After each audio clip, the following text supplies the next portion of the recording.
ஜெய்சாவின் பேராசை திட்டம், கிரிக்கெட் ஜாம்பவான்கள் கூறுவது என்ன? சர்வதேச கிரிக்கெட் கவுன்சில் முன்வைக்கக்கூடிய 2 டை சிஸ்டம், அதாவது 2 அடுக்கு டெஸ்ட் முறை இப்போ கடுமையான விமர்சனத்துக்கு உள்ளாகி இருக்கிறது.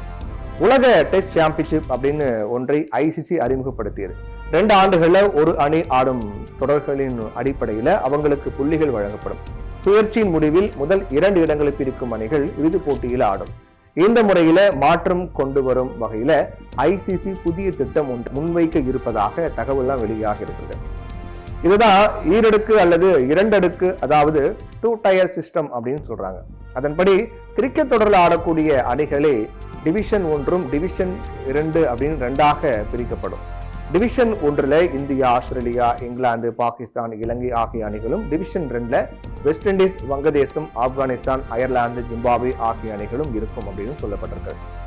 குறிப்பிட்ட காலத்திற்கான சுழற்சியின் முடிவில் முதல் டிவிஷனில் கடைசி 2 இடங்களை பிடிக்கும் அணிகள் 2ஆம் டிவிஷனுக்கு மாற்றப்பட்டு, 2ஆம் டிவிஷனில் முதல் 2 இடங்களை பிடிக்கும் அணிகள் முதல் டிவிஷனுக்கு மாற்றப்படும் அப்படின்னு சொல்லப்படுகிறது. 2027ஆம் ஆண்டு வரையிலான போட்டி அட்டவணைகள் வெளியிடப்பட்டு விட்டதால் அதற்கு பிறகு இந்த 2 டயர் சிஸ்டம் நடைமுறைப்படுத்தப்படலாம் அப்படின்னு சொல்லப்படுகிறது. இது குறித்து இந்த மாத இறுதியில் ஆலோசித்து முடிவெடுக்கப்படும் அப்படின்னு தெரிவிக்கப்பட்டிருக்கிறது. முன்னாள் இங்கிலாந்து கேப்டன் மைக்கேல் வாகன் இந்த புதிய முறைக்கு ஆதரவு தெரிவித்திருக்கார். இது விரைந்து செயல்படுத்தணும் அப்படின்னு சொல்லியிருக்காரு. ஆனா முன்னாள் இந்திய பயிற்சியாளர் ரவி சாஸ்திரி டெஸ்ட் கிரிக்கெட்டை உயிர்ப்புடன் வைத்திருக்க வேண்டும் அப்படின்னா சிறந்த அணிகள் தான் ஒன்றோடு ஒன்று விளையாட வேண்டும் அப்படின்னு சொல்லியிருக்காரு. சிறந்த டெஸ்ட் அணிகள் மோதும் போட்டிகளை மட்டுமே மக்கள் அதிகம் ரசிப்பதாகவும் தரவுகள் தெரிவிப்பதையும் சிலர் சுட்டிக்காட்டுறாங்க.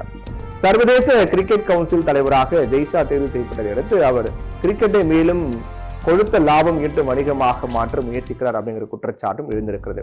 இந்த புதிய முறை சரியானது கிடையாது. இது கிரிக்கெட்டின் சிறந்த நலன்களுக்காக எடுக்கப்பட்ட முடிவு என்பதில் நம்பிக்கை கிடையாது.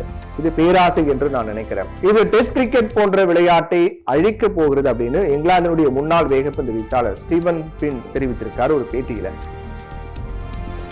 வெஸ்ட் இண்டீஸ் கிரிக்கெட்டுக்கென ஒரு மாபெரும் வரலாறு இருக்கிறது. பொருளாதார சிக்கலை காரணம் காட்டி எங்களை 2வது டிவிஷனில் வைக்க போகிறாங்க. சரியான முறை கிடையாது. மற்ற அணிகளுக்கு கொடுப்பது போல எங்களுக்கும் வருவாயை கொடுங்கள், எங்களுடைய கட்டமைப்பை மேம்படுத்துறோம், அமைப்பை சரி செய்கிறோம், அதுதான் கிரிக்கெட்டை வளர்க்கும் அப்படின்னு வெஸ்ட் இண்டீஸினுடைய ஜாம்பவானும் அந்த அணி உலகக்கோப்பையை வென்ற 1975 மற்றும் 79 காலகட்டத்தில் அதன் கேப்டனாக இருந்தவருமான கிளைவ் லாய்ட் சொல்லியிருக்காரு. 2 அடுக்கு முறைப்படி பலவீனமான அணிகள் தங்களுக்குள் மட்டுமே முதலில் விளையாடுவாங்க. அது எப்படி பலவீனமான அணிகளை முன்னேற்ற உதவும்? சிறந்த அணிகளோடு அவர்கள் மோதினால் தானே திறமையை மேம்படுத்தும் அனுபவம் கிட்டும் அப்படின்னு லாய்ட் தெரிவித்திருக்காரு. எனவே பணத்தையும் வணிகத்தையும் மட்டுமே குறிக்கோளாக கொண்டு செயல்படும் ஐசிசி தலைவர் ஜெய்சா அனைத்து நாடுகளிலும் இருக்கக்கூடிய கிரிக்கெட் ஜாம்பவான்களின் கருத்துக்களை கேட்ட பின்பே ஒரு முடிவுக்கு வரணும். 2027க்கு இன்னும் 2 ஆண்டுகள் இருப்பதால் இப்போதே அவசரப்பட்டு எந்த முடிவையும் எடுக்க தேவையில்லை என்பதே கிரிக்கெட் ரசிகர்களுடைய கருத்தாக இருக்கிறது.